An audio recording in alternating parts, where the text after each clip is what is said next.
Now this is the another method of separation of two miscible liquids. That method is the fractional distillation.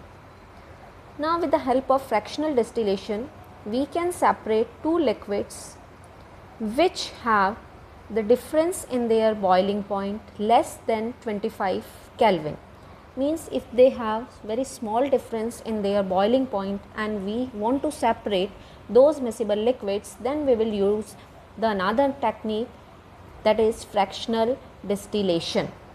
Now in this fractional distillation, we use everything similar as we have used in case of the distillation, except one apparatus, that is this fractionating column.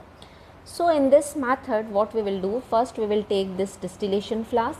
In this distillation flask, we will fill the mixture of the liquids which we want to separate, and then this distillation flask, it is connected with another structure, that is the fractionating column. This fractionating column, it is filled with these glass beads. Now these glass beads, their work function is to increase the surface area for different vapors to cool down and then condense very rapidly. So when we, and again this fractionating column, it is having thermometer to check the temperature. It is connected with the condenser, in which this is the water outlet, and from here the water is moving in.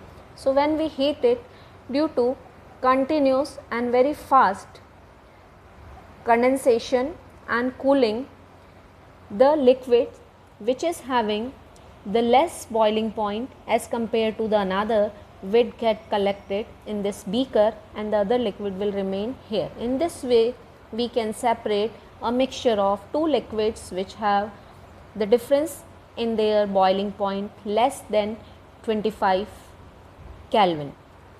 Now examples are like, if we want to separate the mixture of different gases from the air, like we know that air is an homogeneous mixture of different gases. So if we want to separate that mixture, then also we will use the method of fractional distillation.